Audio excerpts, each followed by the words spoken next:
After the screening of the documentary, we have now the conferment of the Lohia Smriti Samman, which will be given to persons from various fields who earned distinction, some of them posthumously and some of them who are alive. So may I request Harivansh ji to come up to the stage and give the awards to distinguished personalities. And after the awards are given, we'll have the panel discussion, which will be moderated by our distinguished intellectual Mayur Bora. मंच पे जो माननीय अपने स्थान पे विराजमान थे, श्री सुरेश खैरनार जी, श्री अनिल हेगड़े और श्री दिनेश सारंगी जी, कृपया अपना स्थान ग्रहण करें.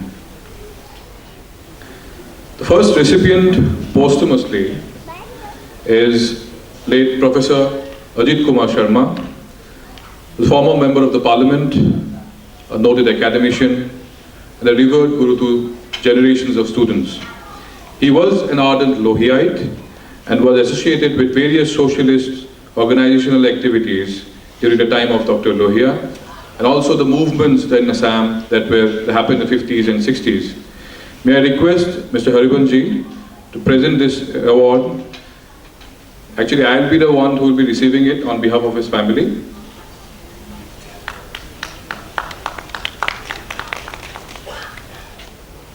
यस, अभिनिवेश जी हमारे स्थानीय आयोजन समिति में हैं और ये ग्रैंडसन है प्रोफेसर अजीत शर्मा, जो डॉक्टर राम मनोहर लोहिया के उर्वशीयम अभियान में सक्रिय रूप से शामिल थे.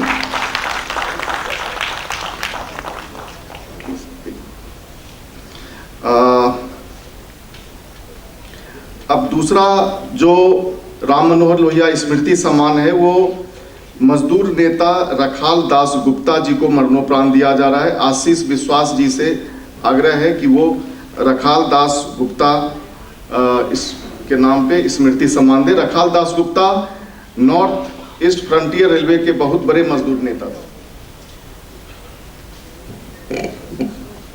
Late Rakhal Das Gupta, prominent socialist.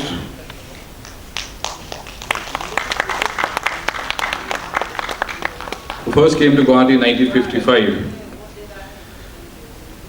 A notable trade unionist, he took part with Gulab Bora and others during the railway strike in 1974. He was the president for long years in NF Railway Mazdoor Union, as well as office bearer of All India Railway Men's Federation. Thank you. Next, the next recipient is late Lalit Chandra Hazarika, who is known for his yeoman service that he gave in erstwhile NEFA, a prominent lawyer from Dibrugarh. And we have amongst us to receive on his behalf posthumously his daughter, a senior advocate at High Court, Guwahati High Court, Srimati Mili Hazarika. Miss Mili Hazarika, daughter of late Lalit Chandra Hazarika. A round of applause, please.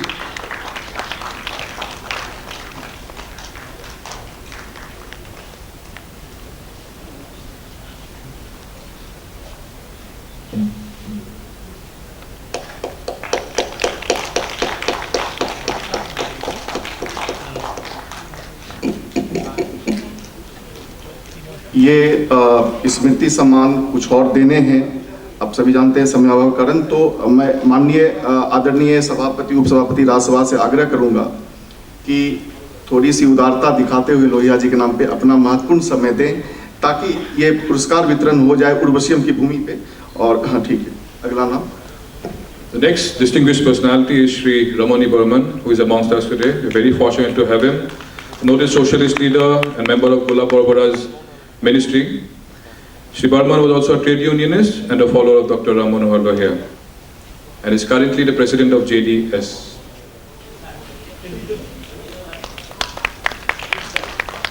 Octogenarian, he is still a full spirit, and we're very, very lucky to have him amongst us.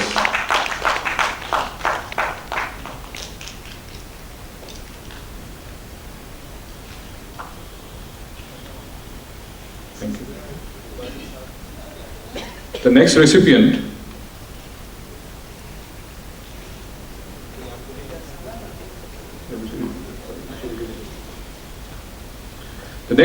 is on this dais, Shri Ajay Kumar Datta, Padma Shri. and President of Hind Mazdoor Sabha. Shri Ajay Kumar Atta was closely associated with Gulab Borpara and other prominent Lohiaites, the Padma Shri awardee and former member of Assam Legislative Assembly. Extremely fortunate to have him amongst us.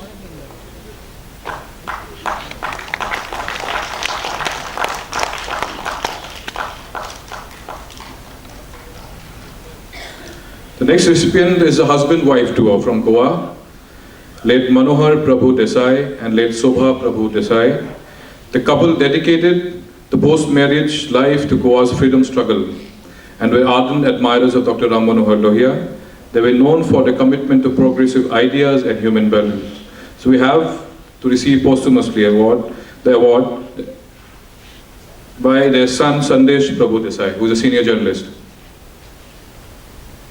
A round of applause, please. The husband-wife duo from Goa.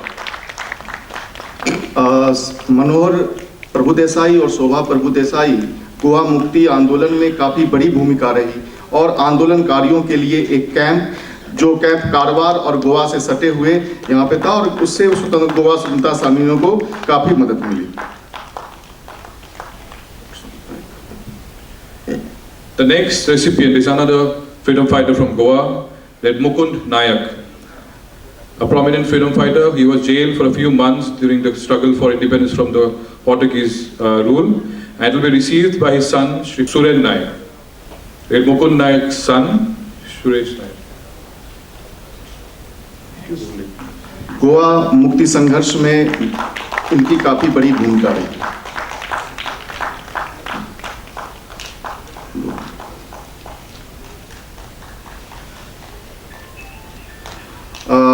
Late Dhanvant Rayappa हिलंगली Goa मुक्ति आंदोलन में काफ़ी बड़ी भूमिका. इनके सुपुत्र कर्नाटक से रविंद्र हलिंगली आए हैं एडवोकेट. कृपया सम्मान ग्रहण करें.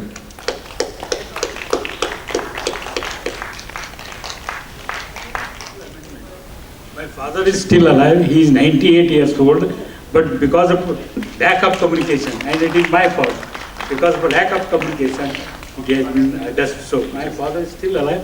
He is 98 years old. He participated in the struggle along with 64 freedom fighters. You all wish you a very great and long life, so that you can inspire us always.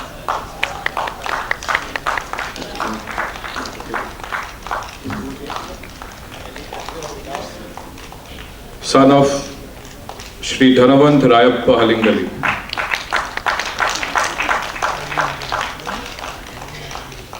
Thank you. Goa मुक्ति आंदोलन में एक और नाम श्री लोयलकर जी, गंगाधर लोयलकर, जो अभी जीवित हैं. उनके सुपुत्र यहाँ मौजूद हैं. कृपया गोवा मुक्ति सेनानी सुधीन लोयलकर वो सम्मान ग्रहण करेंगे.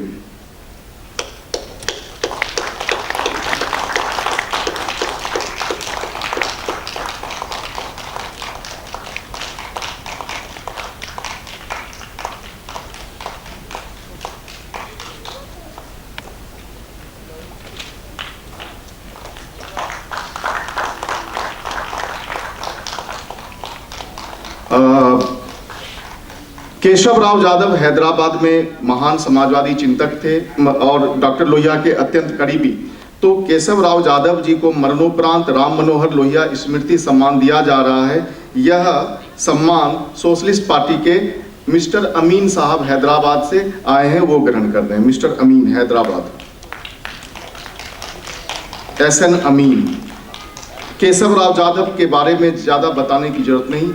वो डॉक्टर लोहिया के मैगजीन मैनकाइंड और जन के भी संपादन मंडल में वो रह चुके हैं. हाँ.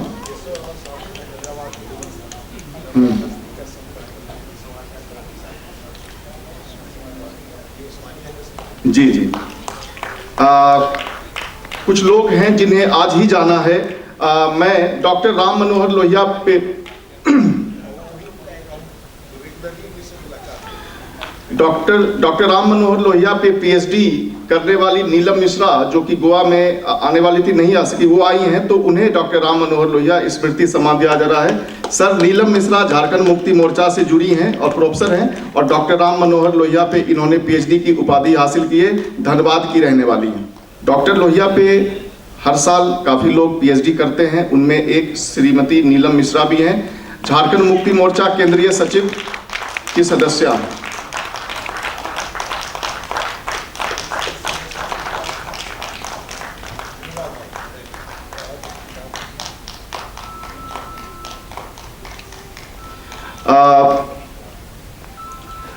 श्री सतीश सिंह बॉम्बे से आए हैं, लगातार आर्थिक मसलों पे लिखते हैं, और डॉक्टर लोहिया अर्थशास्त्र के में पीएचडी की हासिल की हम्बोल्ट यूनिवर्सिटी से।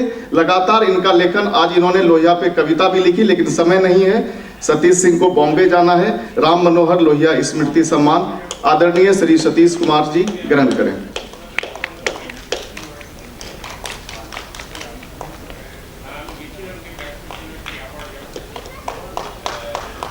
श्री सतीश जी लगातार नियमित लेखन करते हैं सभी देश के सभी अखबारों में। श्रीमती बीनी सारंगी, आदरणीय उपसभापति महोदय को मैं बताना चाहूंगा कि एक्शन इन गोवा का छठा भारतीय भाषा अनुवाद श्रीमती बीनी सारंगी ने किया है, और वो डॉक्टर लोहिया पे लगातार लिखती रही हैं, तो उन्हें राम मनोहर लोहिया स्मृति सम्मान दिया जा रहा है। इनका कई लेखन डॉक्टर लोहिया से रिलेटेड रहा है, कई किताबें उन्होंने उड़िया में लिखी हैं। नहीं, वो मैडम प्लीज, वो हो जाएगा प्लीज, समय नहीं है, कृपया सपोर्ट करें।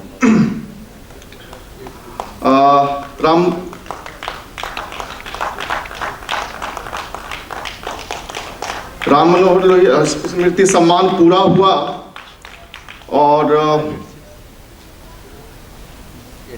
आदरणीय उपसभापति महोदय ने हमारी भावनाओं का ख्याल रखा।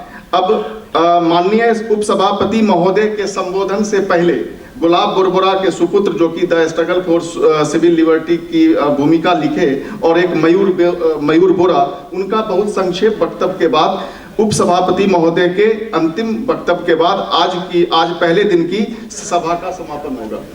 ठीक है। श्री अरूप बोरबोरा, गुवाहाटी हाईकोर्ट के वरिष्ठ अधिवक्ता और मानवाधिकार के रक्षक, जिन्होंने the struggle for civil liberty की भूमिका लिखी है, आपसे आग्रह है कि अपना वक्तव्य रखें। The struggle for civil liberty की भूमिका श्री अरूप बोरबोरा ने लिखी है। यह किताब पहली बार 1936 में प्रकाशित हुई थी, उसके बाद कलकत्ता में दिनेश दास गुप्ता ने इसे प्रकाशित किया, और उसके कई दशकों बाद doctor Ram Manohar Lohia research foundation द्वारा इसे प्रकाशित किया गया। यह हिंदी और असमिया दोनों भाषाओं में अनुदित की गई है। Shri Arup Borbora. Honorable Deputy Speaker of Rajya Sabha, Harvanji, distinguished dignitaries and invitees at the dais, Ram Manohar Lohiya Foundation office bearers, including its chairperson Abhishek Singh ji, and respected guests, ladies and gentlemen. I will not take more than 5 minutes. There was supposed to be a panel discussion. I have requested to cancel it because the chairperson has a limited time. He will conclude by his presidential address. The tenet of any successful and true democracy is not necessarily the ruling dispensation by the party or parties in power, but there has to be a highly vocal, articulate and reason-based opposition in every state, every legislature, be it on the public street or be it in the both houses of parliament. Without the voice of an opposition, we should not expect functioning of a true democratic country. It is in this context that Dr. Ram Manohar Lohiya, who after independence of India, is still remembered to be the best opposition parliamentarian of the country. I was privileged when the foundation committee chairman Abhishek some 2 months ago requested me to write a preface on a book Struggle for Civil Liberties. The first edition was published way back in 1936. Mind it was before the Second World War. And the preface was written by no less than a person than Pandit Jawaharlal Nehru. Therefore, I was obviously privileged. And it occurred at that time how the political culture was at that time. Lohia was an ardent critic of the Nehruite economy policies and other policies and governance. But yet, he requested Pandit Nehru to write the preface, and Pandit Nehru wrote it beautifully. So with my limited prudence, I have written the preface for the third edition, which I expect to go to the millions now. He was a spokesperson, he was a propagator for civil liberties. Even during pre-independence British Raj and thereafter, he believed one thing, that every human being, Indian or anywhere or in any country, is born free and is entitled to equality, non-discrimination and freedom of movement. He opposed 107 and 144, right of assembly, right of free movement and procession, democratic procession, and he opposed the law of sedition. And his propagation about civil liberties and concept growth of civil liberties are still therefore relevant, because it is under the law of sedition, which is no longer in British law, but in India it prevails. Only the other day Supreme Court put an hold and asked the governments of every state not to arrest anyone under the sedition law, but being oblivious of it perhaps, I have come across in newspapers and television news that some of the critics have still been arrested under the law of sedition. To me, my father Gulab Barbara told me about tidbits about Lohia, his experience, traveling experience with Lohia. And while I was in college days, I read in this college, I had the occasion to go through one or two books written by Dr. Lohia, and Gulab Barbara, my father, once gave me a very old, dilapidated book on Dr. Lohia, which was of course readable, and I read it. But I never knew, to be honest, that Dr. Lohia wrote about his ideas and his visions on the growth and struggle of civil liberties in contemporary, before the Second World War, Europe, America, France, and also in India, and the struggle for civil liberties during the pre-independence and the post-independence era. To me, what Martin Luther King Jr.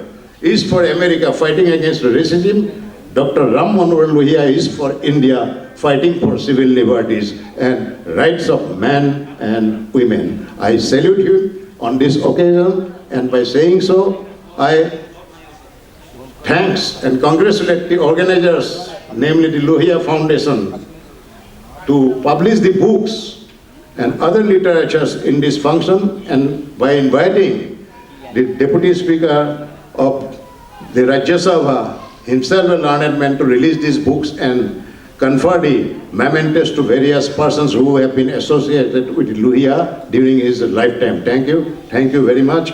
Once more, saluting Mr. Lohia, Dr. Lohia, thank you very much.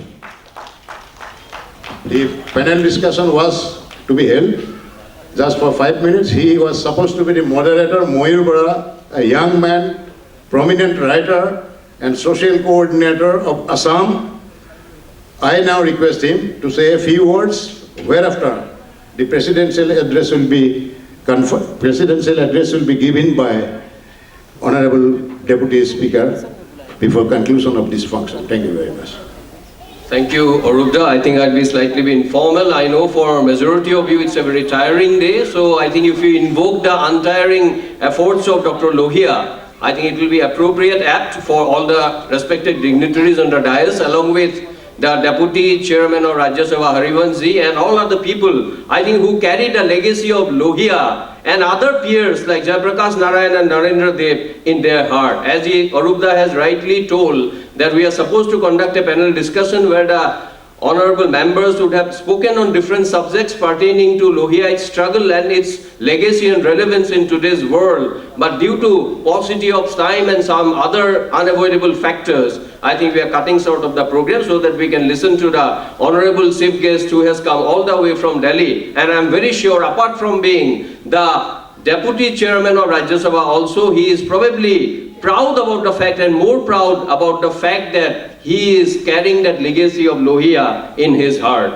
So with this thing, I would only like to say two things about Lohia. You all know, and you know it much better than me, that Dr. Ram Manohar Lohia, he received his PhD from Berlin, from Germany.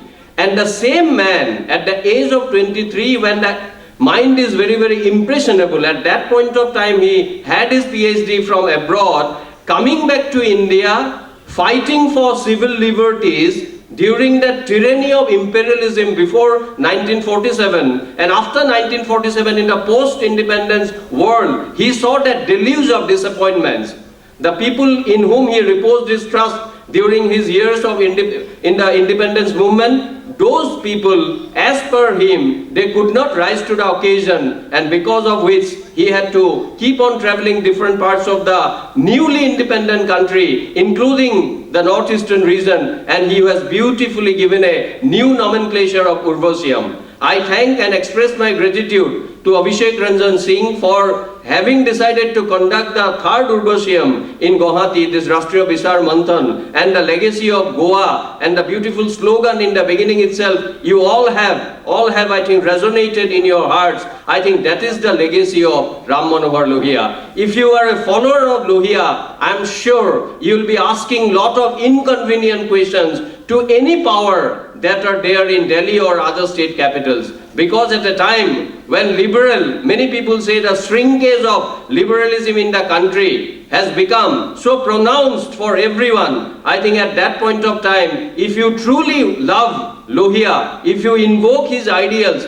then I think we must respectfully raise inappropriate questions that to the people. Lohia, by today's standards, he died very young. He died at the age of 57. But spirit of Lohia would be undying if we carry on the legacy of Lohia in our heart. And if we can do that, we saw Lohia remain unperturbed, undaunted, unfettered during those times when he fought against that tyranny of imperialism and the deluge of disappointments after independence, especially during Nehru's time. But he will be an undying spirit because of you and because of all the esteemed people who are sitting here. I can only wish best wishes for everyone, and at the same time, I can also say, let us all try to invoke at least a slice of Lohia, slice of Jayaprakash Narayan, slice of Narendra Dev, and other stalwarts of Assam, Birendra Kumar Bhattacharya, Gulab Borbora, and other people who all throughout their life, Ajit Kumar Sharma also, they always hold aloft the candle of socialism, not for their own bank balance, not for their own, it is only for the people at large. They are the true Democrats, they are the true liberals, they are the true socialites, and they are all proud to be associated with, in some way or the other, with Dr. Ram Manohar Lohia. With these few words, I would conclude my speech and also thank these organizers once again for having decided to conduct this program in Guwahati, and would be eagerly waiting to listen to the words of Deputy Chairman of Rajya Sabha, and more importantly, the Lohiite Harivansh Narayan Singh. Thank you. Thank you for the enlightening speech, Shri Bora. May I request the chairperson of Dr. Lohia Research Foundation to honor him with a Phulam Gamusa and a statue of Dr. Lohia. A round of applause, please. A prominent speaker, probably one of the most popular public intellectuals of this region at this point of time. Thank you very much for an enlightening speech, sir. Thank you. आज के हमारे अंतिम वक्ता श्री मयूर बोरा, मैं आदरणीय उपसभापति महोदय जी का दिल की गहराइयों से आभार प्रकट करता हूं कि उन्होंने अतिरिक्त समय से ज़्यादा हमें समय दिया। अब मैं बिना किसी विलंब के माननीय उपसभापति महोदय जी से आग्रह करना चाहूँगा कि वो अपना महत्वपूर्ण वक्तव्य डॉक्टर राम मनोहर लोहिया के उर्वशियम और नेफा में उनके द्वारा चलाए गए नागरिक अधिकारों के संघर्ष के बारे में अपनी महत्वपूर्ण राय से भारतवर्ष से आए और बांग्लादेश से आए कुछ प्रतिनिधियों को का मार्गदर्शन करें, उनका ज्ञानवर्धन करें। आदरणीय श्री माननीय उपसभापति श्री हरिवंश जी। सबसे पहले इस सभागार में बर्मन साहब और अनेक लोग जो उस पीढ़ी या उस पीढ़ी के प्रतिनिधित्व के रूप में यहाँ उपस्थित हैं, जिन्होंने गोवा संघर्ष या डॉक्टर राम मनोहर लोहिया जी के यहाँ के संघर्ष में साथ भूमिका निभाई, साथ रहे, उनको सबसे पहले मैं प्रणाम करते हुए अपनी बात शुरू करता हूं। पद्मश्री मंच पर उपस्थित पद्मश्री श्री अजय दत्त जी, मुझे बताया गया कि वो खुद भी बता रहे थे कि कैसे वो सोशलिस्ट पार्टी के विधायक रहे, 77 में कैसे उन्हें जीत मिली। पर उससे महत्वपूर्ण है कि डॉक्टर साहब का जो भाषण 59 में यहां हुआ था, उसमें छात्र के रूप में दत्ता साहब मौजूद थे। हमारे मित्र और अनेक संघर्षों में अपना शुरू से लेकर अब तक का समय लगाने वाले माननीय राज्यसभा सांसद भाई अनिल हेगड़े जी, डॉक्टर सुरेश खैरनार जी, पूर्व अध्यक्ष राष्ट्रीय सेवा दल, साने गुरु जी से लेकर और अनेक लोगों तक राष्ट्रीय सेवा दल की बड़ी अद्भुत परंपरा रही। पूर्व मंत्री समाजवादी डॉक्टर दिनेश सारंगी जी, इस सारे आयोजन के पीछे अकेले अगर कहूं कि गुरुदेव ने जो कहा एकला चलो रे, उस रूप में प्रयास करने वाले भाई अभिषेक रंजन सिंह जी, अध्यक्ष doctor Ram Manohar Lohia research foundation, यहां मौजूद कादरी जी, चौबे जी, अनेक देश भर से आए लोगों को देख रहा हूं, बांग्लादेश से आए उपस्थित हमारे भाई और इस सभागार में उपस्थित सभी मित्रगण,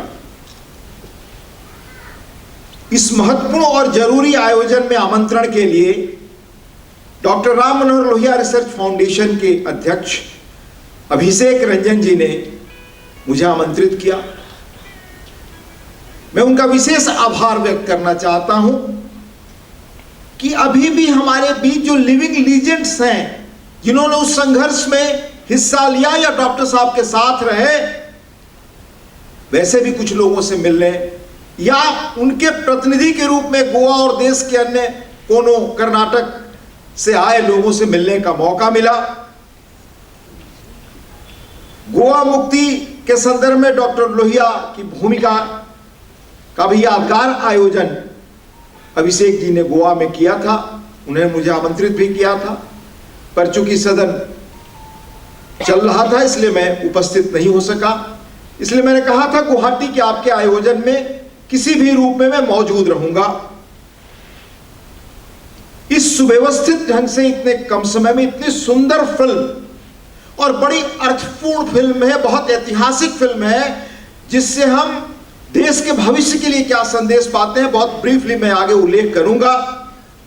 ये सारी तैयारी के पीछे कितना श्रम लगा होगा, कितनी दृष्टि लगी होगी, उसके लिए मैं अभिषेक जी, उनकी टीम, उनके साथ जो लोग भी लगे रहे, जिन्होंने भी उन्हें इस काम के लिए सहयोग दिया, उन सबको साधुवाद और धन्यवाद देता हूं। आज उर्वशीयम के इस आयोजन में देश नहीं, दुनिया में जो कुछ विचारक हुए, उनमें से मैं मानता हूं जो महत्वपूर्ण भारत से लोग रहे, उनमें से अनूठे लोग, चाहे मधुलिमय जी हो, जिनकी जन्म शताब्दी वर्ष है यह, राजनारायण जी अपने ढंग के अनूठे व्यक्ति, जिनको विद्यार्थी जीवन से हमें छात्र के रूप में बनारस में सबसे पहले जानने का मौका मिला, और हम सब की जो चेतना बनी उसमें राजनारायण जी या मधु जी, जिनसे कोई परिचय नहीं था उस वक्त, उनको सुनकर कितना कुछ समझने और जानने का मौका मिला, उसके बारे में आज मैं कह नहीं सकता। आदरणीय गोला परबोरा जी, जीनियस साहित्य के, और मैं उल्लेख करूंगा आगे, डॉक्टर वीरेंद्र कुमार भट्टाचार्य जी, इन सबको मरणोपरांत लोहिया रत्न सम्मान इस संस्था ने दिया। उनको सम्मानित करके हम लोगों ने खुद को सम्मानित किया कि उन सब का हमारे प्रति क्या ऋण है।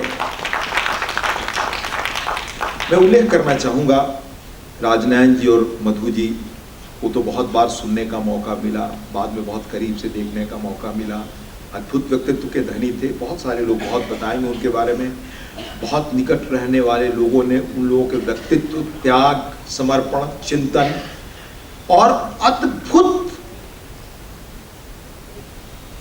चरित्र के धनी, दृष्टि के धनी, जो उनका व्यक्तित्व था उसके बारे में बताया है। पर मैं कहना चाहूंगा, डॉक्टर वीरेंद्र कुमार भट्टाचार्य जी से अपनी मुलाकात के बारे में इसी गुवाहाटी शहर में मैं 77 में 18-19 वर्ष की उम्र में पत्रकार बना और मुंबई के टाइम्स ऑफ इंडिया समूह से एक धार्मिक पत्रिका प्रकाशित होती थी, जो जिसका सर्कुलेशन तब प्रति सप्ताह 5-7 लाख होता था, उसमें काम करता था। 80 में जब छात्र आंदोलन यहां हुआ तो मैं आया, तो हमारे जो संपादक थे वो भी यशस्वी संपादक, लेजेंडरी, जिन्होंने जयप्रकाश जी पर जब लाठीचार्ज हुआ था तो मशहूर कविता लिखी थी, जो पूरे देश में वो पढ़ी गई। वो डॉक्टर साहब के साथ, डॉक्टर वीरेंद्र कुमार भट्टाचार्य के साथ इलाहाबाद यूनिवर्सिटी में पढ़े। तो उन्होंने मुझे एक व्यक्तिगत पत्र दिया, डॉक्टर धर्मवीर भारती ने, कि आप जा रहे हैं तो वीरेंद्र बाबू से मिलिएगा। 80 के आसपास की बात है, तब तक उन्हें ज्ञानपीठ पुरस्कार मिल चुका था। मैं अपनी स्मृति के आधार पर बता रहा हूं, मैं छात्र आंदोलन कवर करने के लिए आया था। वो मेरी पहली यात्रा थी गुवाहाटी की, उसके बाद से कई बार आना हुआ। और इसके पीछे डॉक्टर साहब का साहित्य जो पढ़ा, उसकी बड़ी प्रेरणा थी, आकर्षण भी था। पर वीरेंद्र बाबू के व्यक्तित्व का अद्भुत असर हम जैसे युवा लोगों पर पड़ा। उनका घर पहाड़ के ऊपर कहीं तब होता था, पहाड़ी इलाका था, और उस पर ऊपर जाने के लिए मुझे याद है तब बहुत रोशनी वगैरह नहीं थी, पैदल चढ़ करके कुछ दूर मुझे जाना पड़ा। उनसे जो बातचीत मैंने की थी वो उस वक्त पत्रिका में धर्मयुग में एक पेज छपा भी थी। दरअसल साहित्य कैसे समाज को बदलता है। अगर राजनीति और साहित्य के बीच मुझसे आप पूछें तो साहित्य वो विधा है जो दीर्घ काल में इंसान के मन और मिजाज को बदलता है। और उस विधा में कैसे वीरेंद्र बाबू अद्भुत जीनियस प्रतिभा थे देश के, और उनसे वह मुलाकात मेरी कितनी मेरे लिए प्रेरक रही, ये मैं शब्दों में आपको व्यक्त नहीं कर सकता। आज भी जब कभी मुझे इधर आना होता है तो सबसे पहले वीरेंद्र बाबू से हुई उस मुलाकात की स्मृति आती है। दूसरा, मैं गौरव बरबोरा जी से अपनी हुई मुलाकात का भी आपको उल्लेख करूंगा। मैं तब पत्रकार था और कोलकाता आ गया था। आनंद बाजार समूह में रविवार पत्रिका में काम करता था, और जनता पार्टी का एक आयोजन था जयप्रकाश जी के गांव में। मैं संयोग से जेपी के गांव का हूं। उनके गांव में आने जाने की सड़क नहीं थी, कच्ची सड़क थी बहुत। तो मुझे कलकत्ता से पटना आकर के जाना था, तो पता चला, मुझे बताया गया गांव से कि भाई गुलाब बरबोरा जी भी आ रहे हैं इस ट्रेन से, अगर आप रिसीव कर सकते हो, ग्राम वासी हो तो साथ ले आओ। एक ही गाड़ी है जिसमें कई लोगों को आना है, जिसमें 7-8 लोग थे हम सब। तो हम लोग शाम में चले और रात लगभग 2-3 बजे पहुंचे। गाड़ी बीच में छोड़ देनी पड़ी, कच्ची सड़क थी, कीचड़ था। इतने बड़े नेता जो असम के मुख्यमंत्री रह चुके, देश के प्रभावी नेताओं में जिनकी गिनती होती, जिन्होंने पहली गैर कांग्रेसी सरकार का नेतृत्व करते हुए असम के जनजीवन में अपना अलग प्रभाव और एक नई लकीर खींची थी, उस कीचड़ में, उस सामान्य रूप में जैसे बाकी सब सामान्य लोग जा रहे थे, फिसलते हुए, फंसते हुए, वो हम सबके साथ यात्रा करते रहे। वो मेरी स्मृति में आज भी है। यानी कैसे इतने बड़े पद पर रहते हुए सामान्य लोगों की तरह जीवन को अपनाना, ये एक बड़ी कसौटी है जिसे हमारे पूरे नेतृत्व वर्ग को, और सिर्फ नेतृत्व वर्ग को नहीं, आज समाज में हर क्षेत्र में जो वर्ग प्रभावी है उसको सीखना चाहिए कि गांधीवादी सोच क्या है, समाजवादी चिंतन क्या है। तो ये सारे लोग उस रूप में थे।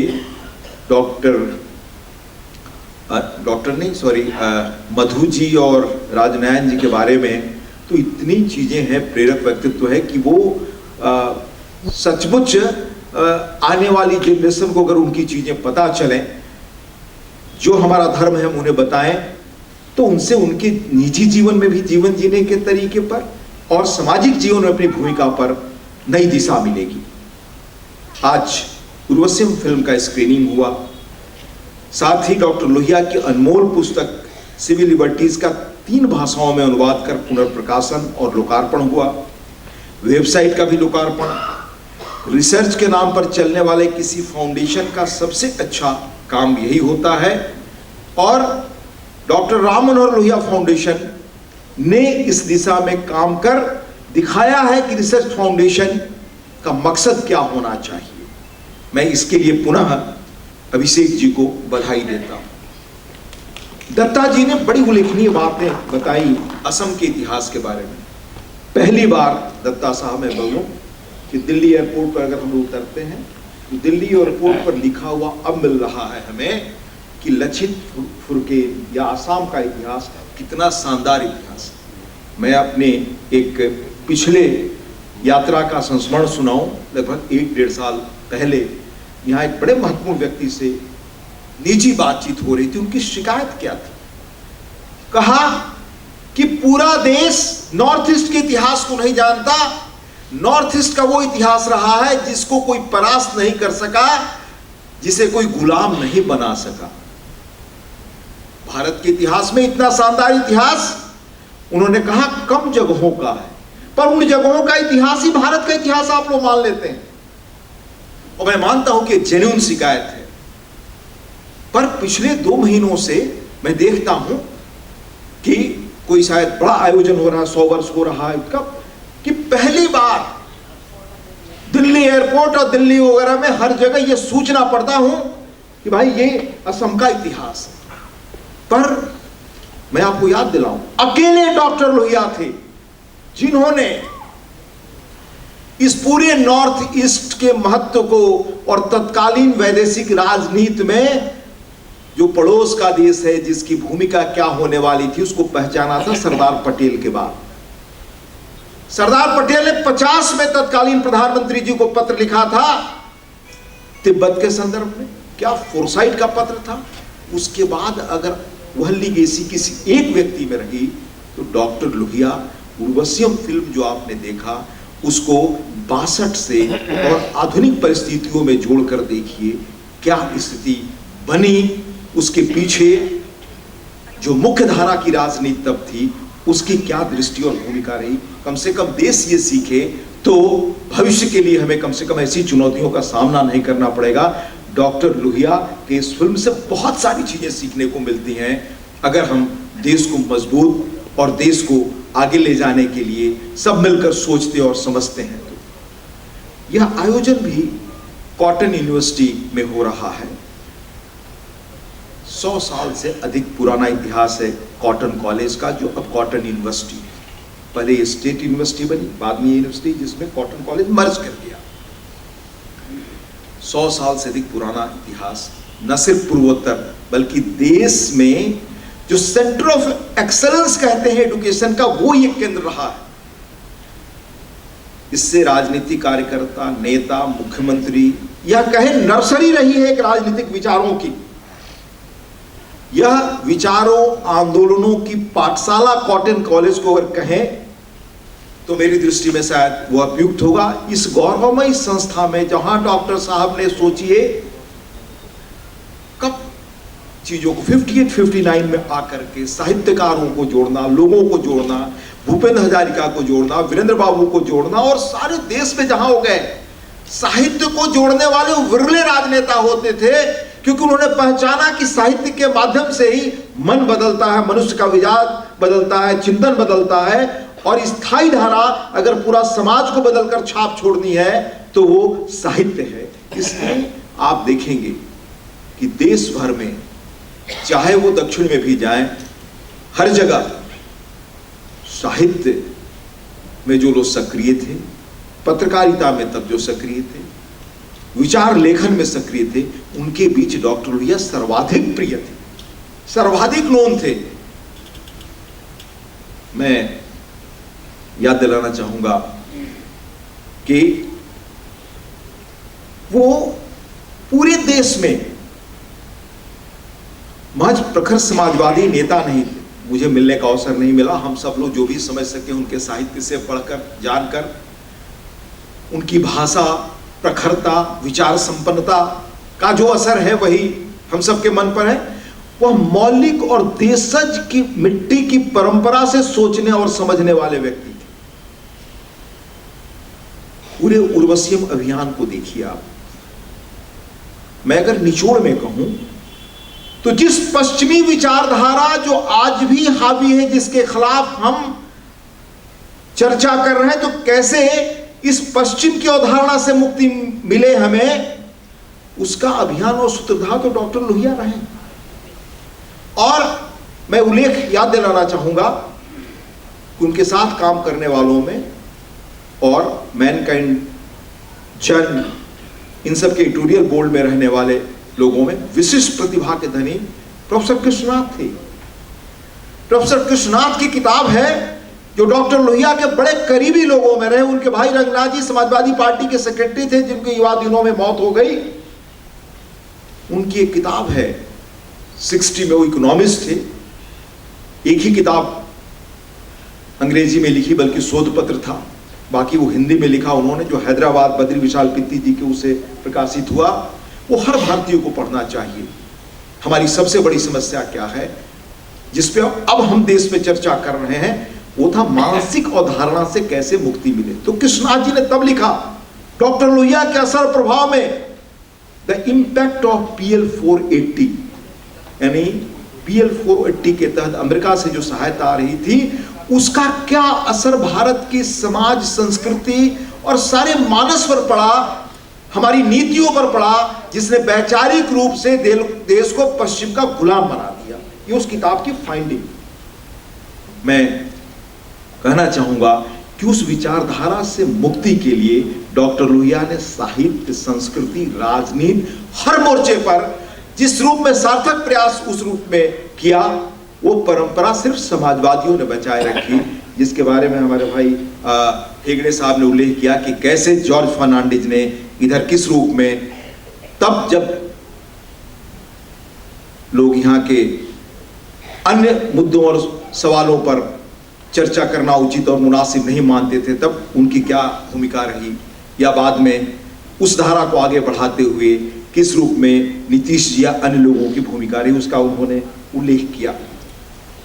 मैं यह याद दिलाना चाहता हूं कि उस औपनिवेशिक दास्ता और मानसिकता से मुक्ति का अभियान चलाकर उन्होंने किस तरह इसे देश से जोड़ने की कोशिश की, उसका परिणाम है कि आज हम बहुत कुछ कर पा रहे हैं, सोच पा रहे हैं, इसके बारे में चर्चा कर पा रहे हैं। उर्वशीयम अभियान डॉक्टर लोहिया का, या ऐसे देश में अनेक अभियान इसी रूप में सांस्कृतिक चेतना इस इलाके के रूप में कैसे देश के दूसरे हिस्सों में बने, इसके महत्व को कैसे हम जाने, इसके अतीत को कैसे हम जाने, ये शुरुआत उन्होंने की थी। वह सिर्फ नेफा नहीं, बल्कि mount Everest, mount Austin, Godwin, Dalhousie जैसे पुराने नामों की जगह सब जगह भारतीय नाम चाहते थे।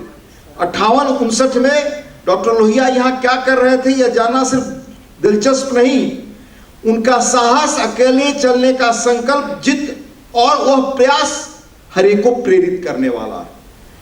और वह सिर्फ सिंबॉलिक यात्रा नहीं करते थे, बल्कि एक अभियान की तरह। और उनकी खासियत है कि जिस काम के साथ वो जुड़ते थे उसे मुकाम तक ले जाना उन्हें मंजूर था और मुकाम तक ले जाते थे। इसी इलाके में 59 का प्रसंग, जो फिल्म में आपने जिसकी झलक देखी, मैं उसका उल्लेख करूंगा कि असम के तत्कालीन राज्यपाल को उन्होंने तार भेजा कि वे नीरब कमिश्नरी में जाना चाहते हैं। उन्हें कहा गया कि आप शिलोंग आए। डॉक्टर लोहिया ने संदेश भेजा कि उन्होंने अपना कार्यक्रम भेज दिया है, इसलिए असंभव होगा कि वे शिलोंग आए। उनकी यात्रा 19 नवंबर को डिब्रूगढ़ में खत्म होगी। उन्होंने आगे कहा, यह समझ से परे है कि मेरी यात्रा के पहले राज्यपाल मुझसे क्यों मिलना चाहते हैं। अगर मेरे अनुभव में दिलचस्पी है तो मैं अपनी यात्रा के बाद उनसे मिल लूंगा। लोहिया जी निर्धारित तिथि को इस इलाके में आए और आपने देखा कैसे उन्हें गिरफ्तार किया गया। गिरफ्तारी के बाद लोहिया जी ने क्या कहा, यह अपने देश के अंदर निर्विघ्न यात्रा से संबंधित मसला है।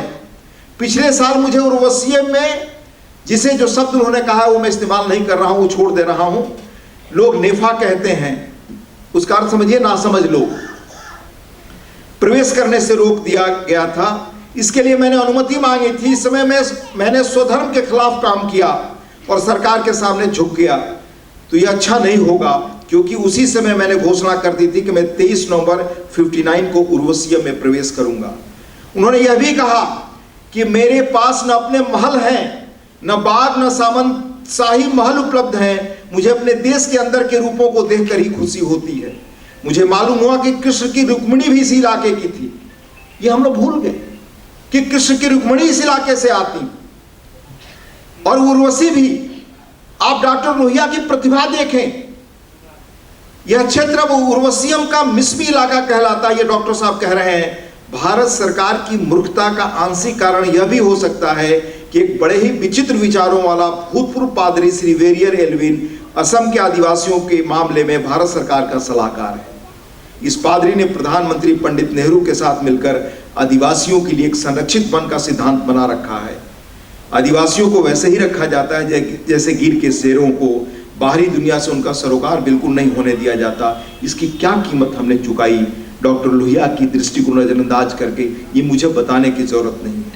उन्होंने आगे कहा, यह मालूम हुआ कि इस इलाके में शिव, दुर्गा, गांधी आदि की तस्वीरें दुकानों की दीवारों पर लगाने की इजाजत नहीं है, क्योंकि भारत सरकार के सलाहकार पादरी एल्विन की राय में इससे उर्वशियम के लोगों के चिढ़ने का भय है, उनके आंदोलित होने की संभावना है। भारत सरकार के सलाहकार की वजह से उर्वशियम देश की सांस्कृतिक, प्रशासनिकता, सुरक्षात्मक संबंधों से बिल्कुल अलग थलग रहा।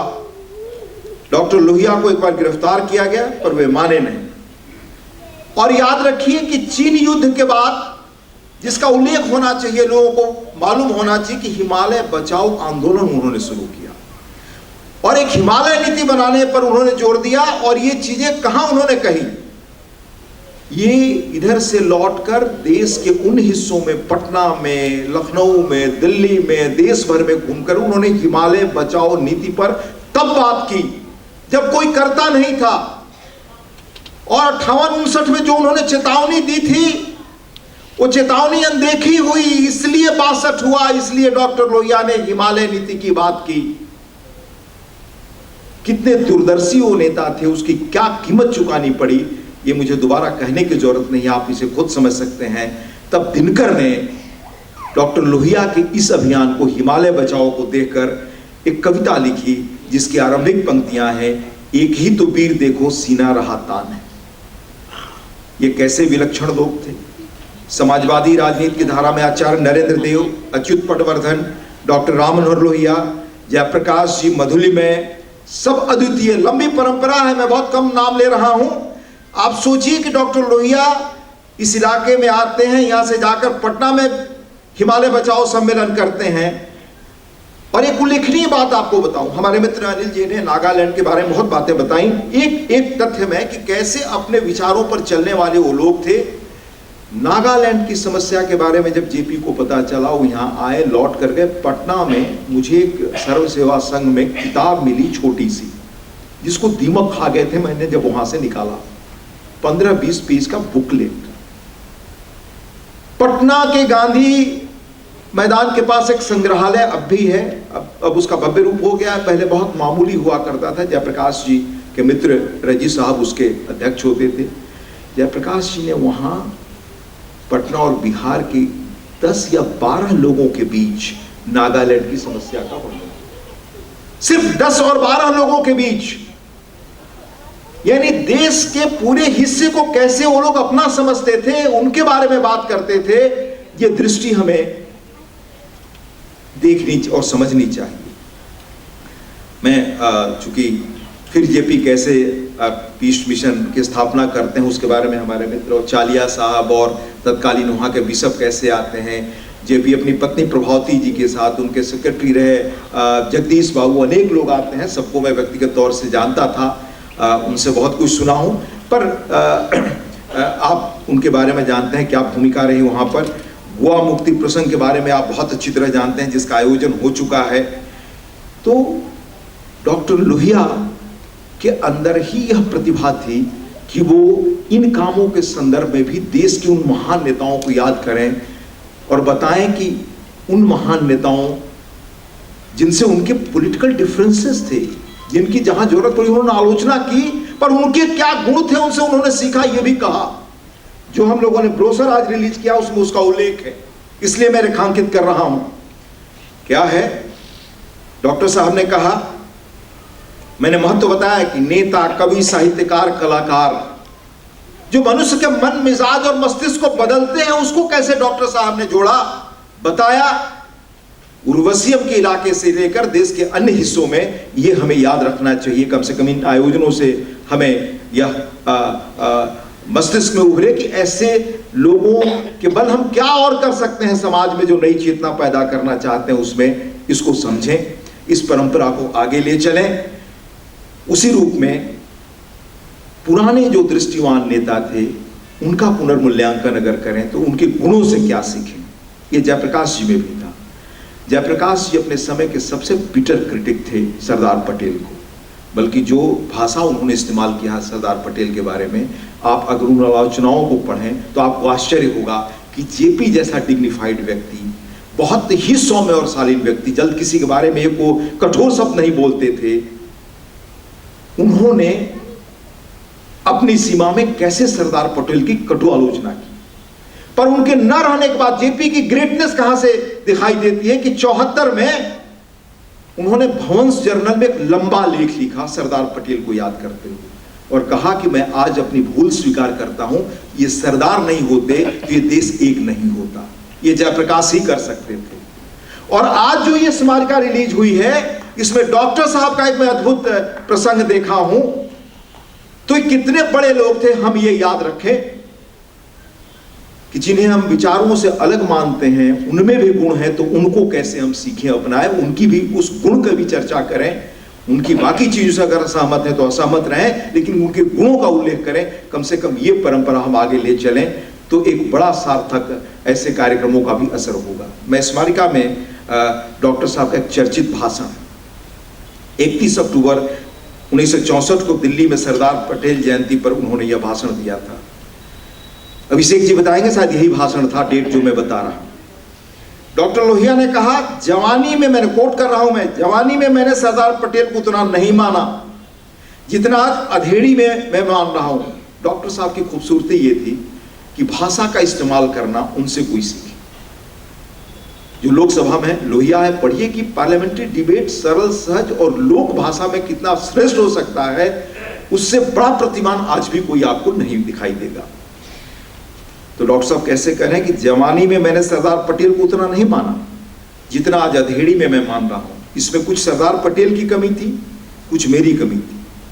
सरदार पटेल उड़ते नहीं थे, शब्द में, विचार में फैलाव नहीं, यानी पटेल साहब के। लेकिन अब मैं मानता हूं कि हमारा यह चरित्र दोष है कि हम अक्सर ऐसा उड़ा करते हैं कि धरती पर वापस नहीं आते, और नतीजा होता है कि उड़ भी नहीं सकते और त्रिशंकु की तरह बीच में लटके रह जाते हैं। ये डॉक्टर साहब कह रहे हैं। धरती पर वापस आना जरूरी होता है, उड़ो, जरूर उड़ो। और सरदार पटेल से अगर हिंदुस्तान के लोगों को कोई एक बात सीखनी है तो यही कि पिछले 1000 वर्षों के इस चरित्र दोष को दूर करो। कितनी बड़ी बात उन्होंने सरदार पटेल के बारे में कही कि जो 1000 वर्ष से हमारे यहाँ चरित्र दोष चला रहा था, उसको सरदार पटेल ने पहचाना था। ये ट्रिब्यूट डॉक्टर साहब दे रहे हैं जो उनके आलोचक में थे। ये गुण देखिए। आगे डॉक्टर साहब कहते हैं, उसी उनका अपने भाषण में पटेल साहब को याद करते हुए, हमारे मंसूबे बहुत होते हैं, घोषणाएं बहुत होती हैं, लेकिन कर्तव्य बहुत कम होता है, नहीं होता। मंसूबों को बीच बीच में कर्तव्य की कसौटी पर कसते रहना चाहिए, तभी वो संकल्प होते हैं, और बिना संकल्प के राजनीति नहीं हुआ करती। मैं नौजवानों से जरूर कहूंगा, उड़ना कभी बंद मत कर देना, लेकिन जब कभी उड़ो जमीन पर वापस आओ। सितारों से आंखें जरूर लड़ाओ, पर जमीन पर वापस अपने पैर रखो। यही सरदार पटेल हमें सिखाते हैं। इतनी बड़ी बात वो कह गए हैं।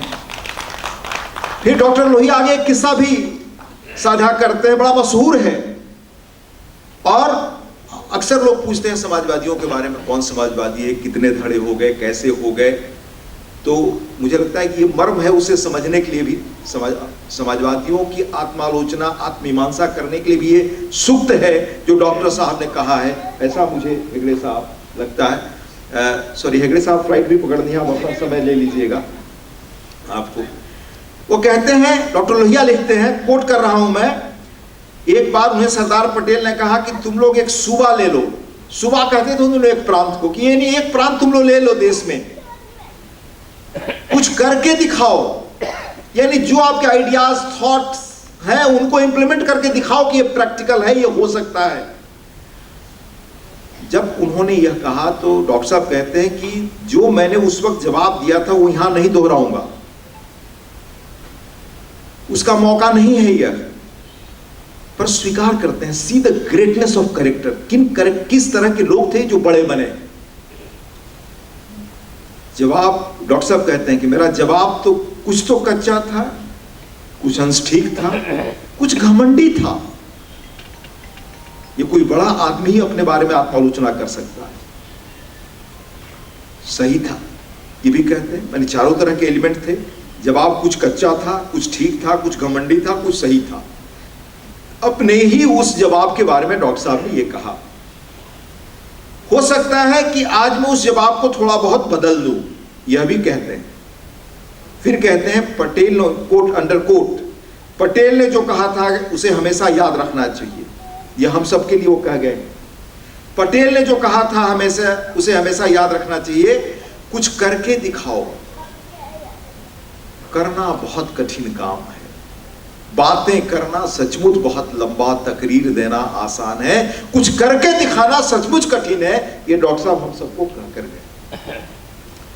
डॉक्टर साहब आगे कहते हैं, घोषणाएं बहुत करते हो, मंसूबे बांधते रहो, इरादे बताते रहो, लेकिन कुछ करके तो दिखाओ। और आज के हिंदुस्तान को यही एक बात सीखना है, कुछ करके दिखाओ। ये डॉक्टर साहब कह गए, ये सरदार पटेल को याद करते हुए कह गए। उनके इस भाषण में गांधी से जुड़ा एक प्रसंग भी है। गांधी जी ने एक बार लोहिया को एक शहर में रोक रखा था कि आप इस शहर में रहकर काम करो। लोहिया जी की मर्जी के खिलाफ डॉक्टर लोहिया ने कहा कि ये गांधी जी ही थे जो मेरी मर्जी के खिलाफ भी मुझसे काम करवा लिया करते थे। वो आगे कहते हैं लोहिया जी कि मैं वहां से निकल नहीं पा रहा था, उस शहर से कुछ कर्तव्य नहीं हो पा रहा था, यानी कुछ काम नहीं कर पा रहा था। कई बार गांधी जी से कहा कि मुझे छोड़ दीजिए, मैं जाऊंगा। गांधी जी ने क्या कहा? कई बार कहा तो गांधी जी ने कहा कि ठीक है जाओ, और जाकर कहीं तुम नतीजा निकाल पाओ, एक पोस्टर कार्ड लेकर बता देना, मैं भी वहां चला आऊंगा। यानी गांधी जी ने कहा कि तुम जिस आदर्श, जो कहने का मर्म है जो समझ पाया हूं मैं, कि जो जिन आदर्शों की, जिन सपनों की तुम बात करते हो, उन्हें जिस जगह जाकर तुम मनपसंद जगह पर चरितार्थ कर दो, इंप्लीमेंट कर दो, कुछ करके दिखाओ, तो मुझे खबर कर देना कि मैं अपने आदर्शों के अनुसार यह समाज बना चुका हूं, तो मैं भी वहां पर चला आऊंगा तुम्हारे साथ। कितना कठिन काम है समाज बनाना, करना या सृजन करना, क्रिएटिविटी करना। ये एक पहलू है जिस पर हमें डॉक्टर साहब की इस भाषण से गौर करना चाहिए। डॉक्टर साहब के ऐसे अनेक प्रसंग हैं जो उनके व्यक्तित्व से जुड़े हैं, नेतृत्व से जुड़े हैं, उनके कृतित्व यानी लेखन से जुड़ा है, जो समग्रता में अगर चर्चा करें तो बहुत कुछ कहा जा सकता है। कल मैं बताऊं कैसे डॉक्टर साहब को याद आता, हम जैसे सामान्य लोगों को जिन्होंने कभी उनको देखा नहीं, बल्कि जब वो 67 में नहीं रहे तो हम लोग शायद क्लास 1 वगैरह में पढ़ रहे होंगे, उस वक्त शुरुआत गांव से थी, तो बहुत लेट पढ़ाई, यानी 5 वर्ष में तो पढ़ाई नहीं होती थी, 8-10 वर्ष में, 7-8 वर्ष में होती थी। पर बाद में जो विचारों को पढ़ा उससे उनका असर पड़ा। तो कैसे डॉक्टर साहब आते हैं? मेरे फ़ोन पर मैसेज बहुत आते रहते हैं। तो एक मैसेज आया जिसमें 2 दिन पहले उन्होंने लिखा अपना परिचय कि मैं सेना में मेजर रहा हूँ और अवकाश प्राप्त हूँ और देश की मूल समस्याओं पर बहुत कुछ सोचता हूँ, गंभीरता है, कुछ लिखता भी हूँ। हमारे विचारों से आप सहमत हो सकते हैं, पर मैं कुछ चीज़ें आपके सामने भी बताना चाहता हूँ। तो मुझे दिलचस्पी हुई कि एक सेना का आदमी क्या चीज़ वो सोचते हैं, करते हैं, और जो समस्या वो आकर बताया मैं आपको बता रहा हूँ, वो सही है गलत है मैं कुछ नहीं कह रहा हूँ, पर ऐसे सवाल होते तो डॉक्टर साहब जैसे लोग क्या सोचते, ये मेरे मन में सवाल उठा। मैं सिर्फ वही आपके सामने रख रहा हूं। डॉक्टर साहब इसके बारे में क्या सोचते यह भी मैं नहीं कह पा रहा हूं, लेकिन निश्चित रूप से ऐसे लोग जो एकला चलो और लकीर खींचकर इतिहास बनाने वाले लोग थे, वो इस पर सोचते। जयप्रकाश जी ने ऐसे सवालों पर कहीं कहीं चर्चा की है, पर वो सवाल क्या है वो समान आपके सामने रखना चाहता हूं। वो बताया जैसे मेजर रहे हैं वाय, शाम को 7 बजे कार्यक्रम से मैं लौटा था, तो उन्होंने कहा कि मैंने राजनीतिक दलों पर शोध किया है। 52 में 74 दल चुनाव लड़े थे। अभी कुछ दिनों पहले तक कहा जो फिगर आई पब्लिक डोमेन में, ये 177 है। फिर उन्होंने कहा कि देश में जो क्षेत्रीय पार्टियां हैं मैंने उसका अध्ययन किया, और उन्हीं पार्टियों का अध्ययन किया जो लंबे समय तक सत्ता में रही हैं या विपक्ष में भी हैं, अगर हैं तो प्रमुख विपक्षी दल हैं, कल को चुनाव तो वही सत्ता में आएंगे। तो दिखाया, कहा कि देखिए एक पार्टी, एक क्षेत्रीय दल जिसके व्यक्ति जब अध्यक्ष चुने गए तो 49 वर्ष अध्यक्ष रहे, 49 ईयर्स, और सत्ता में या विपक्ष में उनके परिवार का कब्जा है। मैं किसी का नाम इसलिए नहीं ले रहा हूं क्योंकि मैं नाम साथ नहीं बता रहा हूं, समस्या बता रहा हूं। दूसरे क्षेत्रीय दल के बारे में उन्होंने बताया 25 वर्ष, जो व्यक्ति अध्यक्ष बने वो 25 वर्ष, तीसरे के बारे में 24 वर्ष, चौथे के बारे में 24 वर्ष, पांचवें के बारे में 25 वर्ष, छठे के बारे में 19 वर्ष, सातवें के बारे में 35 वर्ष, सातवें के बारे में 20 वर्ष। मैं इतना ही 7 दलों का सिर्फ लिया, और ये सारे वो प्रभावी दल जो सत्ता में आज भी हैं या प्रमुख विपक्षी दल हैं। तो मुझे याद आया कि डॉक्टर साहब ने परिवारवाद का सबसे पहले कॉन्सेप्ट उठाया था जब एक परिवार का देश में राजनीतिक वर्चस्व किसी दल में। ये सारे दल परिवारवादी हैं जो उन्होंने डाटे और आंकड़े इकट्ठे किए हैं एक भूतपूर्व सैनिक ने, और कल शाम की घटना है मेरे सामने उन्होंने ये रखा।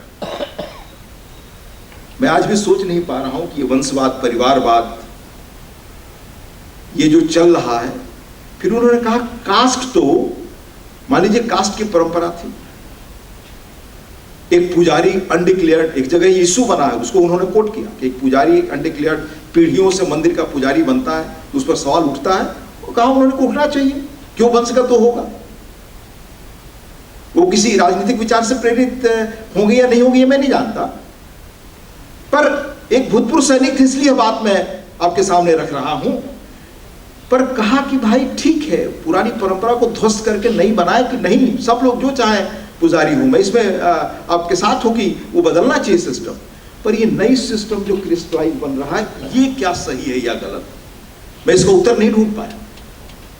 आप बड़े अनुभवी लोग हैं, बहुत इस विचार पर जानते रहे हैं, इन दलों का क्या अर्थ है और क्या ये रहना चाहिए नहीं रहना चाहिए, ये हम सबके विचार में आना चाहिए और जानना चाहिए।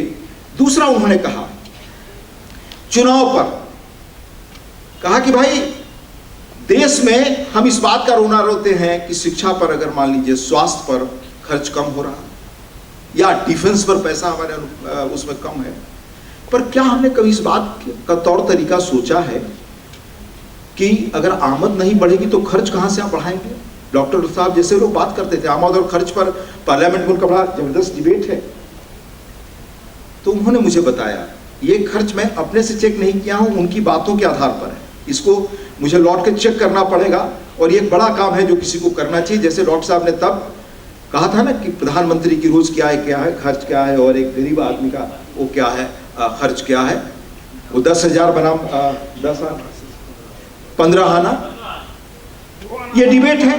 उस रूप में उन्होंने बताया कि देखिए वैध खर्च यानी जो ऑफिशियल खर्च है वो centre for media studies CMS के अध्ययन के अनुसार 2019 में लोकसभा चुनाव में 60,000 करोड़ खर्च है 19-20 के रुपए के अनुसार। उन्होंने कहा 50 ऐसे देश दुनिया के हैं जिनका GDP सकल घरेलू उत्पाद भी इससे कम है, यानी इलेक्शन खर्च से कम है।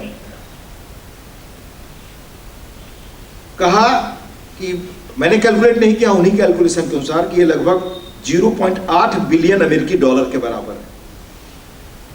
यह किर्गिस्तान और ताजिकिस्तान के कुल सकल घरेलू उत्पाद से अधिक या उसके बराबर है। ये टोटल इलेक्शन पे जो खर्च है 2016 में उन्हीं के बताए गए विवरण के अनुसार US प्रेसिडेंट और कांग्रेस के चुनाव पर कुल 6.5 बिलियन डॉलर खर्च हुए, यानी भारतीय रुपए में, मेरा कैलकुलेशन नहीं उन्हीं का कैलकुलेशन, 48,000 करोड़ 530 करोड़ खर्च हुए अमेरिका के कांग्रेस और प्रेसिडेंट के चुनाव में। अब उन्होंने कहा किसी तरह ये आंकड़े उपलब्ध नहीं, उन्होंने अनुमान लगाया कि विधानसभा के चुनाव का खर्च देश भर को जोड़ दीजिए और कहा इतना ही मान लीजिए 60,000 करोड़ से अधिक का। फिर नगर पंचायत म्युनिसिपल कॉर्पोरेशन के जो चुनाव होते हैं वो देख लीजिए, और बाई इलेक्शन तो अपरिहार्य है, वो तो कॉन्स्टिट्यूशनल रिक्वायरमेंट आपको करना ही पड़ेगा। सारे चुनाव कॉन्स्टिट्यूशनल रिक्वायरमेंट है, पर उनकी जो समस्या थी, फिर कहा कि इसमें वो चीजें नहीं हैं जो शराब पर खर्च होती हैं, गाड़ियों पर खर्च होती हैं, पार्टियों का अपना खर्च होता है, या जो वैध खर्च नहीं जिन्हें आप कहते, जितने दिन सरकारी काम नहीं होते, विकास के काम नहीं होते, उसकी क्या कीमत होती है, कितने लोग लगते हैं, वो कीमत नहीं होते। तो कहा कि क्या देश को या सारे राजनीतिक दलों को मिल करके इस पर नहीं सोचना चाहिए कि इतनी बड़ी राशि बच सकती है जिसका उपयोग इस देश की गरीबी या इस देश के अन्य हिस्सों में काम के लिए इस्तेमाल हो सकता है। तो मैं सोचा कि जो व्यक्ति प्रधानमंत्री के रोज खर्च और एक सामान्य आदमी के खर्च के रूप में बात कर सकता था, अगर वो लोग आज होते तो इन सारे सवालों पर, ऐसे अनेक सवाल हमारे सिस्टम में मौजूद हैं, उन पर आज क्या सोचते और कहते। एक बड़ा परिवर्तन और हुआ कि दुनिया अब टेक्नोलॉजी के उसमें, पहले विचारों से प्रभावित होती थी, अब टेक्नोलॉजी पूरी दुनिया कि सिलिकॉन वैली में क्या हो रहा है, कैसे उसे गहरे प्रभावित है, उससे उसका जीवन प्रभावित। ये सारे बड़े नए इश्यू आज समाज के सामने हैं। अगर डॉक्टर लोहिया या उस विचारधारा के लोग मौजूदा संदर्भ में इन बड़े सवालों पर विचार करते तो क्या होता, यह निश्चित रूप से सोचने, विचार करने और समझने का बड़ा प्रासंगिक अवसर है। जब डॉक्टर साहब के ऐसे आयोजनों को, चाहे गोवा की मुक्ति का हो, चाहे आज हम उर्वशियम का स्मरण कर रहे हों, उर्वशियम का एक सबक और उस फिल्म का एक सबक कि अगर हमने अपने अतीत से नहीं सीखा तो आप भविष्य कतई बना नहीं सकते। अगर नॉर्थ ईस्ट की वही स्थिति रहती जो तब थी तो क्या होता इस मुल्क में। मुझे याद है जब पीस मिशन लेकर के जयप्रकाश जी आए तो उन्होंने देश के बड़े तत्कालीन सांसदों को भी बुलाया। उसमें आने वालों में इंद्र कुमार गुजराल, चंद्रशेखर जी भी थे। चंद्रशेखर जी ने लौट कर दिल्ली के पत्रकारों को बताया था अपना एक अनुभव, और वो नॉर्थ ईस्ट के बारे में बराबर कहा करते थे। कहा कि जब मैं नॉर्थ ईस्ट में मिला लोगों से तो नॉर्थ ईस्ट के नौजवानों का प्रश्न था, शायद गुवाहाटी यूनिवर्सिटी में किसी कार्यक्रम में ये दोनों लोग थे उसी वक्त पीस मिशन के दौरान। कहा कि नॉर्थ ईस्ट के बच्चों ने पूछा कि एक दिल्ली में इतने फ्लाईओवर्स बनते हैं, हमारे एक गुवाहाटी में ब्रह्मपुत्र में नॉर्थ ईस्ट से जोड़ने के लिए महज एक पुल है, महज एक पुल है, ये क्यों? ये देश को बताने का काम वो पीढ़ी करती थी। लगभग 4-6 महीने पहले मैं एक नॉर्थ ईस्ट के स्पीकर्स के कॉन्फ्रेंस में आया था अरुणाचल, जिसमें नॉर्थ ईस्ट के नागालैंड से लेकर सारे लोग थे। वो अपने इलाके के विकास और ये लिंक का एक एक विवरण दे रहे थे। अगर वो काम उन्होंने बताया, वो मैं आग्रह करूंगा कि उन सारी चीजों को आप पढ़े देखें, और जिसका निष्कर्ष था, उन्होंने कहा कि ये काम अगर तब हुआ होता तो आज देश की ये स्थिति 62 या अन्य नहीं होता। अगर डॉक्टर लोहिया से हमने सीखा होता, ऐसे लोगों से इतिहास से सबक ली होती, तो ये सब 58 से शुरू हो जाना चाहिए था। ये डॉक्टर साहब का सबक है। समाज में समता, गैर बराबरी से लेकर बाकी चीजें कैसे डॉक्टर साहब के कहे कथनों के संदर्भ में हम आज जो प्रासंगिक मानते हैं, सीख सकते हैं, जान सकते हैं, ये हमारी कोशिश होनी चाहिए। मैं भाई अभिषेक जी को पुनः और आप सबको बहुत धन्यवाद देना चाहूँगा कि इस अवसर पर यहाँ मौजूद होने, डॉक्टर साहब के संदर्भ में उर्वशियम की राजनीति, उर्वशियम के पीछे की दृष्टि, संस्कृति, कला, इतिहास सबसे आपने रूबरू कराया और ऐसे लोगों से मिलने का अवसर दिया जो उसके बिल्कुल गवाह रहे हैं, हिस्सेदार रहे हैं, दत्त साहब जैसे लोग। मैं इसके लिए बहुत निजी तौर पर आभार व्यक्त करता हूँ। बहुत बहुत धन्यवाद।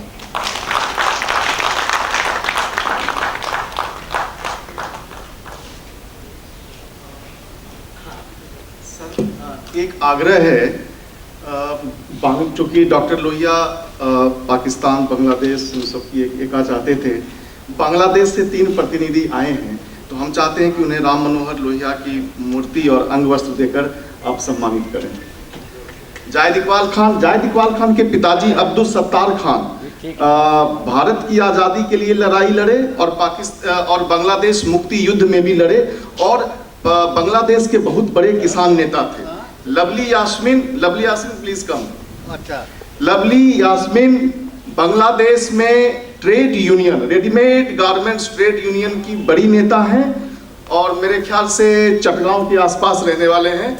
और जायद इकबाल खान बारीसाल डिवीजन के रहने वाले हैं और उनके साथ मित्र हैं, वो आ जाए। अब्दुल सत्तार खान बहुत बड़े किसान नेता बांग्लादेश के थे और दोनों देशों की लड़ाई उन्होंने लड़ी, भारत मुक्ति युद्ध और बांग्लादेश स्वतंत्रता संग्राम। आइए मंच पे आइए। लवली यास्मीन ट्रेड यूनियन की बड़ी नेता बांग्लादेश रेडीमेड गारमेंट्स की, और जायद इकबाल खान। मैं आग्रह करूंगा एक मैं खुद से मैं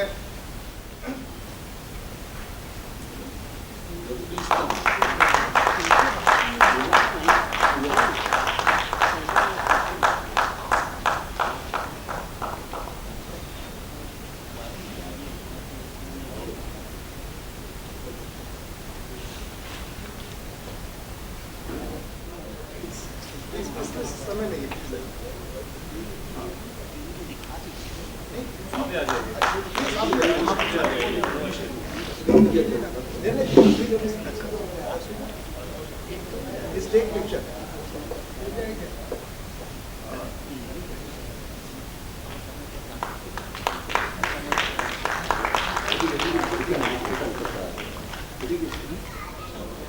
आज की कार्रवाई यहीं समाप्त होती है।